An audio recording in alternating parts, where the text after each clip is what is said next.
నమస్తే, welcome to our voice. నేను journalist నవత. ఇక దిగ్విజయంగా 2025 హజ్ యాత్ర పూర్తయిపోయింది. పూర్తయినందుకు షేక్ హసన్ బాషా, ఈయన ఆంధ్రప్రదేశ్ రాష్ట్ర హజ్ కమిటీ చైర్మన్, ఆంధ్రప్రదేశ్ ముఖ్యమంత్రికి కృతజ్ఞతలు తెలియజేసిండు. అంతేకాదు, కృతజ్ఞతలు తెలియజేయడంతో పాటు హజ్ యాత్ర చేసుకునే వారికట ఒక్కొక్కరికి ₹1,00,000 ఇవ్వాలట. ఎవడబ్బా సొమ్మనో. ఇట్లా మాట్లాడుతుంటే మీకు కోపం వస్తుందేమో, కానీ నాకు అంతకంటే ఎక్కువ కోపం వస్తుంది. హిందువులలో కాశీ, రామేశ్వరం, అమర్నాథ్ యాత్రలు చేయాలని కోరిక ఉన్నా ఆర్థికంగా సపోర్ట్ లేక, ఆర్థికంగా స్తోమత లేక కడుపులోనే కుమిలిపోతున్న హిందువులు ఎంతోమంది పేద హిందువులు ఉన్నారు.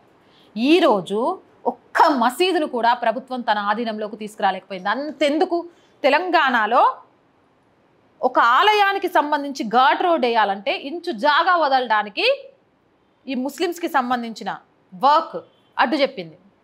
ఈ వర్క్కి వేల ఏమంటారు లక్షల ఎకరాల భూములు ఉన్నాయి. రైల్వే తర్వాత అత్యధిక భూములు, మస్తు పైసలు ఉన్నాయి.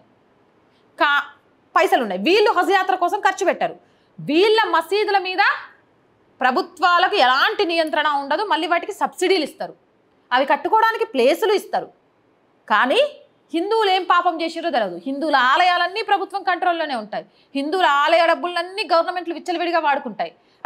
హిందువుల జాగల్ని కాపాడే ప్రయత్నం చేయదు. పోనీ ఏదైనా పేదవాళ్ళకి ఏదైనా హిందువులకు సంబంధించి ఇస్తారా అంటే ఇయ్యరు. అక్కడ వ్యాపారం చేసుకునే హక్కు హిందువులకే ఇస్తారా అంటే లేదు. పోనీ ఇలాంటి తీర్థయాత్రలకు దేనికైనా ఖర్చు పెడతారా అంటే పెట్టరు. భారతదేశంలో ఎవడ్రా మైనారిటీలు అంటే ముస్లిమ్స్, క్రిస్టియన్స్ అని చెప్తుంది. నిజంగా భారతదేశంలో మైనారిటీలు ఎవరైనా ఉన్నారంటే హిందువులే. చెప్పండి, మెజారిటీగా ఉన్న వాళ్ళకు ఫలాలను అందించి టూర్లు తిప్పించి వాళ్ళ ఓట్లు గుద్దించుకోవాలని చూస్తారా? మైనారిటీగా ఉన్న వాళ్ళవా? మెజారిటీగా ఉన్న వాళ్ళవే కదా. మరి నీకు నీ దేవాలయాలను కంట్రోల్లోకి తీసుకొని కూడా సహాయం చేయడానికి ముందుకు రావట్లేదు. ఈ వాళ్లకు జీహుజూర్ అంటూ అన్ని రకాల సౌకర్యాలు కల్పిస్తున్నారంటే ఇలా నిజంగా మైనారిటీలు ఎవరు? సరేలే, ఎంత బాధపడ్డా ఏం లాభం. వాళ్ళని అనుకునే పంతే ముందు మన ఊళ్ళలో మార్పు రావాలా. మనం శాతగానోళ్ళలాగా కూసుకున్నంతసేపు ఇలాంటివన్నీ సాగుతూనే ఉంటాయి. అసలు వార్తలోకి వస్తే 2026 హజ్ యాత్ర కోసం విజయవాడ ఎంబార్కేషన్ పాయింట్ పునః కేటాయింపు చేసేందుకు ముఖ్యమంత్రి నారా చంద్రబాబు నాయుడుకు ముస్లిం సమాజం ప్రత్యేక కృతజ్ఞతలు తెలియజేస్తుందని ఆంధ్రప్రదేశ్ రాష్ట్ర హజ్ కమిటీ చైర్మన్ షేక్ హసన్ బాషా తెలియజేశారు. షేక్ హసన్ బాషా గారు ఆంధ్రప్రదేశ్ ముఖ్యమంత్రి చంద్రబాబు నాయుడు గారికి ప్రత్యేక కృతజ్ఞతలు తెలియజేశారు. వాళ్ళకేమో ప్రత్యేక సదుపాయాలతో హజ్ యాత్రలు ఏర్పాటు చేస్తారు. అదే ఆంధ్రప్రదేశ్లో ఉన్న తిరుమల తిరుపతి ఎంకన్నను దర్శనం చేసుకోవాలి అనంటే హిందువులకు టికెట్ ధరలు పెడతారు. ఏందో ఈ లెక్క నాకు ఎప్పటికీ అర్థం కాదు. ఈ లెక్కకు చెక్ ఎప్పుడు పడుతుందో ఆ భగవంతుడికే తెలవాల. వీళ్ళు నేను సోమవారం రోజు వెలగపూడి సచివాలయంలో ముఖ్యమంత్రి నారా చంద్రబాబు నాయుడిని రాష్ట్ర హజ్ కమిటీ చైర్మన్ షేక్ హసన్ బాషా మళ్ళీ వాళ్ళ సభ్యులంతా కలిసిపోయి ఒక విజ్ఞాపన పత్రాన్ని ఇచ్చిండ్రు. ఆ విజ్ఞాపన పత్రాలు ఏమేమి ఉన్నాయో చెప్పనా? ముఖ్యమంత్రి నారా చంద్రబాబు నాయుడు ఇచ్చిన హామీ మేరకు విజయవాడ ఎంబార్కేషన్ పాయింట్ నుంచి హజ్ యాత్రకు వెళ్లే యాత్రికులకు ఒక్కొక్కలకు ₹1,00,000 ఆర్థిక సహాయం విడుదల చేయవలసిందిగా కోరుచున్నాం. హజ్ యాత్ర చేసిన వాళ్ళు ఒక్కొక్కలకట ₹1,00,000 ఇవ్వాలట. ఆయన హామీ ఇచ్చిండట, ఇస్తాడట. ఇలా అబ్బ సొమ్ము మరి. మైనారిటీ ఫండ్ ఇస్తారు, అన్ని ఇస్తారు, మళ్ళీ హజ్ యాత్రలకు పైసలు ఇస్తారు. అసలు ట్యాక్స్ కడుతున్న వాళ్ళలో వీళ్ళంతా ఎంతమంది ఉన్నారు? ప్రభుత్వానికి ఆర్థికంగా వనరులు సహాయం కూర్చడం కోసం వీళ్ళు ఎంతమంది కష్టపడతారు? ఆఖరికి ట్యాక్స్ పేయర్స్, అదే మందు బాబులుగా కూడా హయ్యెస్ట్ కడుతుంది మనమే కదా హిందువులం. ₹1,00,000 ఇవ్వాలట హజ్ యాత్రకి వెళితే ఒక్కొక్కరికి. అంటే ఒక ఫ్యామిలీలో ఇవాళ కుటుంబ నియంత్రణలు లేవు, ఇష్టం వచ్చినట్టు పోరగాలని అనుకుంటూ పోతారు. ఒక్కొక్కరికి 4 భార్యల వరకు ఉండొచ్చు. అంటే 4 భార్యలకు ఆయనకు 5 కలిపి 5 లక్షలు ఇచ్చేస్తారా? ఏం కోరిక ఇది? నెరవేరుస్తా అన్న చంద్రబాబు నాయుడిని ఏమన్నా నాకు అర్థం కావట్లేదు. దానికి సంబంధించిన మార్గదర్శకాలను పేర్కొంటూ ప్రభుత్వ ఉత్తర్వులు జీవో జారీ చేయవలసిందిగా విజ్ఞప్తి చేస్తున్నామన్నారు. 2025 సంవత్సరానికి విజయవాడ ఎంబార్కేషన్ పాయింట్ ఎంచుకున్న తర్వాత హైదరాబాద్ ఎంబార్కేషన్ పాయింట్ నుంచి హజ్ యాత్రకు వెళ్లిన 72 మంది యాత్రికులకు ఒక్కొక్కరికి ₹1,00,000 ఆర్థిక మంజూరు చేయాలని కోరుతున్నాం. అమ్మని అమ్మ, 72,000 మందికి ₹1,00,000 అంటే 72 లక్షలు. అమ్మా, దీనివల్లట ఇట్లా విడుదల చేస్తే నెక్స్ట్ నెక్స్ట్ నుంచి హజ్ యాత్రల కంటే ఎక్కువ మంది విజయవాడ పాయింట్ ఎంచుకొని వెళ్తారట. ఫ్రీగా వస్తున్నాయి అంటే ఎందుకు పోరు?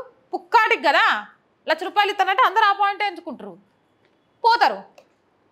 ఏమనాలో ఈ ప్రభుత్వాన్ని ఏర్పరుస్తున్న నాయకులను ఏమనాలో, లేకపోతే వాళ్ళ సంతుష్టీకరణ రాజకీయాలను ఏమనాలో, ఈ ఉచితాల పేరుతోటి కొంపలు మునుగుతున్నాయి, రాష్ట్రాలు అప్పుల పాలైపోతున్నాయి అని తెలిసినా కూడా ఉచితాలను ప్రకటిస్తున్న వాళ్ళని ఏం చేయాలో, ఈ రాష్ట్రాలు ఎప్పుడు బాగుపడతాయి, ఆ రాష్ట్రాల్లో ఉన్న ఈ దేశం పరిస్థితి ఏంటి, వీటన్నిటికంటే ముఖ్యంగా హిందువుల పరిస్థితి ఏంటి, నాకైతే ఏ మాత్రం కూడా అర్థం కావట్లేదు. ఇక ముఖ్యమంత్రి సహకారంతో 2025 హజ్ యాత్ర మస్తు పూర్తి చేసినాం.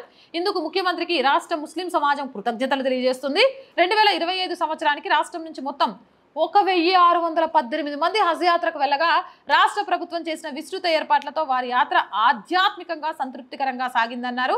విజయవాడ, గుంటూరు పరిసర ప్రాంతాల్లో జాతీయ రహదారి పక్కన 5 నుంచి 6 ఎకరాల స్థలాన్ని శాశ్వత హజ్ హౌస్ నిర్మాణం కోసం సిఆర్డీఏ ద్వారా కేటాయించవలసిందిగా రాష్ట్ర హజ్ కమిటీ చైర్మన్ షేక్ హసన్ బాషా తెలియజేస్తున్నారు. విజయవాడ, గుంటూరు జాతీయ రహదారి హైవే మీద కావాలట. మీ కాస్తులు ఉన్నాయిగా, అందులో కట్టుకోలేరా హజ్ నిర్మాణం అన్నా? మీకు కోపం వస్తుందేమో అన్నా, నేను మిమ్మల్ని అనట్లేదు. ఉన్నోడికే కావాలని మొత్తం మీరు దోసుకుంటుంటే, ఈ దేశంలో హిందువులు ఎక్కువగా ఉన్నారని బయట దేశంలో మమ్మల్ని హిందువులను బ్లేమ్ చేస్తుంటే, మా దేశంలో మేమే రాజకీయ నాయకుల దగ్గర బానిసలుగా బ్రతుకుతుంటే తట్టుకోలేక కక్కేస్తున్నాం. వర్క్ ఆస్తులేవ్వా? మీ హజ్ హౌస్ కట్టుకోవడానికి మీ వక్ నుంచి కేటాయించుకోలేరా? దానికి మళ్ళీ ప్రభుత్వ స్థలం ఇవ్వాలా? 5-6 ఎకరాలు. పేదోడికి నిలువ నీడ లేకుండా రైల్వే స్టేషన్లలో, బస్ స్టాండ్లలో, రోడ్ల మీద పడుకుంటే అక్కడున్న ఆడపిల్లల్ని ఎవడో ఒకడు ఎత్తుకుపోయి అత్యాచారం చేస్తానన్నా వాళ్ళకు వీలుంటే గింత గుడిసెలైనా వేసియండి అన్న. నాకు అసలు ఇలాంటి వార్తలు చదువుతుంటే, వింటుంటే ఎలా ఈ దేశం మారేది? ఈ సంతుష్టీకరణ రాజకీయాల కోసం రాజకీయ నాయకులు చేస్తున్న ఇలాంటి ఘోరాలను ఆపే వాళ్ళు ఎవ్వరు? అసలు హిందువుల్లో మార్పు వచ్చి చస్తదా?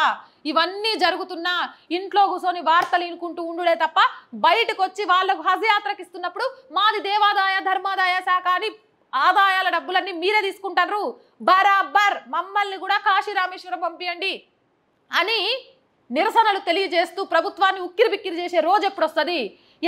కులాలుగా ఓట్లు అడగడం కాదు, కులాలుగా ఓట్లు అడిగినా పడే స్థితిలో లేదు.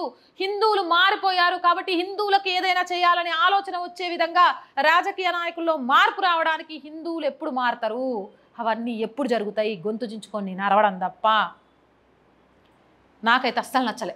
చంద్రబాబు నాయుడు గారిని చాలా క్లియర్గా అడుగుతున్నా, మీరు హజ్ యాత్రలకు డబ్బులు ఇచ్చినా, లేకపోతే హజ్ హౌజుల నిర్మాణం కోసం భూములు ఇచ్చినా అంతే ఎత్తున హిందువులకు సంబంధించి కూడా చేయాలి. కాశీ రామేశ్వరం యాత్రలకు, అమర్నాథ్ యాత్రలకు పేద హిందువులను పంపాల్సిందే, దానికోసం బడ్జెట్ కేటాయించాల్సిందే. 5-6 ఎకరాల స్థలాన్ని మీరు అన్యమతాలకు సంబంధించిన ఏ మత నిర్మాణాల కోసం కేటాయించినా అంతే స్థలాలను, ప్రభుత్వ స్థలాలను ఏదో ఒక ఆలయానికి కేటాయించాల్సిందే, ఏదో ఒక గురుకులానికి కేటాయించాల్సిందే, ఏదో ఒక గోశాలకు కేటాయించాల్సిందే. లేకుంటే నిజంగా ఏదో ఒక రోజు కడుపు మండిన హిందువులు రోడ్డెక్కారు అంటే అడ్డుకోవడం ఎవ్వడి వల్ల కాదు. నిజమంటారా కాదంటారా? మీ అభిప్రాయం ఏంటి? కామెంట్ సెక్షన్లో పెట్టేయండి. మోర్ వీడియోస్ కోసం ఆర్ వాయిస్ ఛానల్ వెంటనే సబ్స్క్రైబ్ చేయండి. కంటెంట్ బాగుంది అనిపిస్తే లైక్ చేయండి, షేర్ చేయండి. అలాగే ఆర్థికంగా ఆర్ వాయిస్కి సపోర్ట్ చేయండి. ఆర్థికంగా సపోర్ట్ చేయాలంటే సబ్స్క్రిప్షన్ పక్కనే జాయిన్ అనే బటన్ ఉంది. 1 to 5 లెవెల్స్ ఉన్నాయి, ఏదో ఒక లెవెల్లో సపోర్ట్ చేయండి. లేదా స్క్రీన్ మీద గూగుల్ పే, ఫోన్పేతో పాటు అకౌంట్ డీటెయిల్స్ ఉన్నాయి, మీకు తోచిన సహాయాన్ని అందించవచ్చు. వ్యాపార ప్రకటనల కోసం 8328500576 నెంబర్ని సంప్రదించండి. జై హింద్, జై భారత్.